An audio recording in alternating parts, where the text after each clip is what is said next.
from the Newsmax studio in New York City, here is Steve Malzberg. At least at some point, there was evidence that they were involved in hostilities, military operations against the coalition, weren't there? Yes, they were mid to high-ranking members of the Taliban government, of the Taliban. So yes, they were part of planning, but what my point was, we have no direct evidence of any direct involvement in their direct attacks on the United States or any of our troops. They were part of the Taliban. At the time, some were given to us. We picked 2 of them up, captured 2, but yes, they were combatants. So your point was they didn't pull the trigger, but they were senior commanders of the Taliban military who directed operations against the United States and its coalition partners. That's right. There you go. All right. Part of the testimony by Chuck Hagel earlier today before the House. And joining us now is our friend Frank Gaffney, and Frank, founder and president of the Center for Security Policy. Hello, sir. Hello, Steve. Always great to talk to you. Thank you for coming on. All right. I mean, you know, Hagel saying, in addition to what you just heard, despite what you just heard, I guess he signed off on it and he would never do it if he thought it would put the U.S. in danger. And then they come up with this excuse that these guys were planners.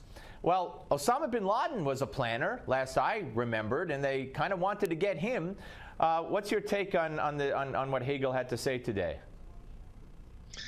Well, I confess I didn't see the testimony, but my impression of what I've heard about it, including what you've just shared with me, is that he's being pretty much true to form. And that is precisely why people like me and a great many members of the United States Senate thought that he was unfit for the job of Secretary of Defense.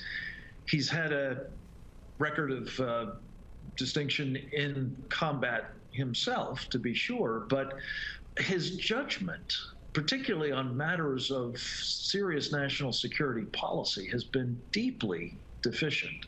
And I think this is just one more example of it. This is a guy who thought we should rid the world of nuclear weapons, as President Obama does, but who is supposed to know better. This is a guy who I believe has had delusions about our ability to do business with the Russians and the Chinese and so on.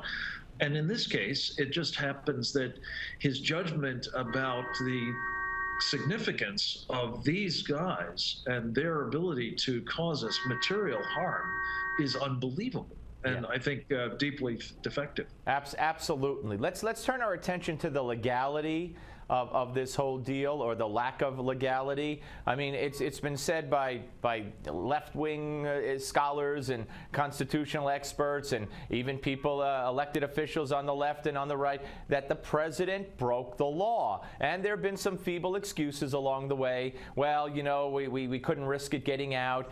It was a matter of time. We didn't have time.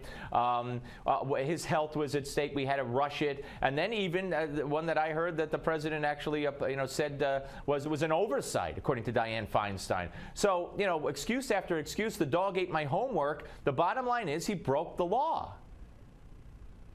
Yeah, friends of mine say, well, the law wasn't really constitutional, but it's a dereliction of duty, even if he simply decided on his own authority, which I think the Constitution does vest in him, to make this transaction, given the nature and danger that these guys pose. And by the way, Steve, a critical point that I want to impress upon your audience is it's easy enough to get your head around the idea that you put these 5 top Taliban commanders back in the fight, even if they're calling in the plays from, say, Qatar. We're going to put at greater risk men and women of the United States and our allies, certainly Afghans, as a direct result. John Kerry. I'm talking about, though, that there's a danger, I believe, of a much greater magnitude to us here at home as well. I think this is one of any number of examples you can think of the president's preoccupation with his policy objectives, notably closing Guantanamo Bay, that is really putting public safety at risk. Here, not just elsewhere. Absolutely, and I want you to follow up. Sorry to interrupt. Skype is a little difficult sometimes. I want you to fill us in on how you think that we're put more at risk here at home. Well, look, if we understand properly what we're up against, we're not dealing with Al-Qaeda. Certainly not an Al-Qaeda core that's somewhere in the Badlands between Afghanistan and Pakistan. I mean, they're out there for sure, but we're talking about something that even Hillary Clinton herself, albeit on her way out the door as Secretary of State, called a global jihad. And by virtue of the ambitions of the global jihadists, which they make no secret about, that is to impose this doctrine they call Sharia over everybody, all over the world, Muslim and non-Muslim alike.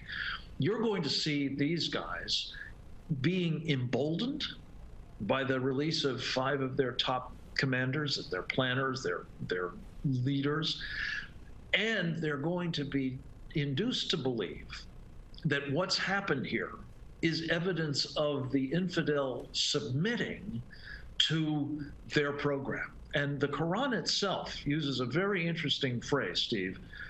It says in those sorts of circumstances, when the infidel is submitting, you must make them feel subdued.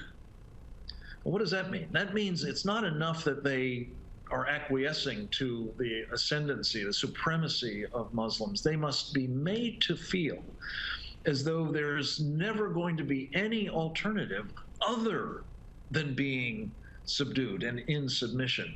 And that means more violence, because that's what, you know, the perfect Muslim, Muhammad, taught. Violence is the most efficient way to accomplish the objective. So far from this being the end of the problem, let alone the end of the war in Afghanistan, I believe what the president has done is incentivize these guys to make a redoubled effort all over the world, including here in the United States, through violence, to try to achieve what they believe is Allah's will, namely their ultimate ascendancy. Yeah, very, very astute analysis, Frank. Let me turn to Benghazi and Hillary Clinton, who's been making the rounds, as we all know, on her book tour. She was given the opportunity by Diane Sawyer to take back, to change the "what difference does it make" line, and here's how that went. I'm shocked that policy and politics are at work in Washington, but that's not what was going on. What was going on was trying, in the midst of what frankly was the fog of war, to figure out what had happened. You famously said whether it was a protest or a group of guys walking out and deciding to kill some Americans. What difference at this point does it make? It is. That's right. Does it make a difference? In the moment, it did not. In the moment, what we had to be focused on was saving American lives. Does it make a difference now? Do you want to change that? Do you want to? No, I don't. Okay. Not only did she, I want you to weigh in on that, not only did she not want to take it back, but today Catherine Heritage at Fox News reports that Hillary, according to the chronology that she offers in her book, she issued the statement linking Benghazi to the video even before she called President Obama on the night of the attack to give an update. So according to her book, she came up with the video explanation. Yeah, you know, the title of this book, Steve, of course, is Hard Choices. I think that's really not completely accurate. I think what it really should be thought of is bad choices, which Hillary made, you know, consistently, not just during her time as Secretary of State, frankly, but going back to her time as First Lady with Obamacare and so on. But on Benghazi, the bad choices began with the policy that she was part of formulating and executing, of embracing jihadists and helping them come to power in Libya in the first place. This was a policy that her friend and Ambassador Christopher Stevens helped execute and ultimately paid his life for. But in part, another of the bad choices, of course, was her command, and I think it really did come from her. I'm hoping the Select Committee, when it does its investigation, will establish this to be the case. It wasn't just subordinates who consistently refused successive requests for more security in this dangerous hellhole of Benghazi. It was pursuant to her direction that we don't want to make it look as though there's any problem in Benghazi. Everything's coming up roses. It's going to be normalized. Hence, we will not beef up security. But then you get to the point that you've just raised, and that is this video meme. And one of the really bad choices, it seems to me, Steve, at a moment when, as I'm sure you're aware, the Senate Democrats have decided... We got 20 seconds, Frank. 20 seconds, so go ahead. I'm sorry. They're amending our Constitution to restrict free speech. Hillary Clinton has been all about that in something called the Istanbul process.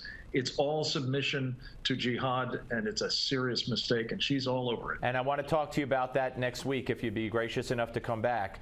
Frank, I appreciate it as always, sir. Thank you very much. That's fine. Thank you, Steve. Thank you. Frank Gaffney, ladies and gentlemen. Gimme 5 is next.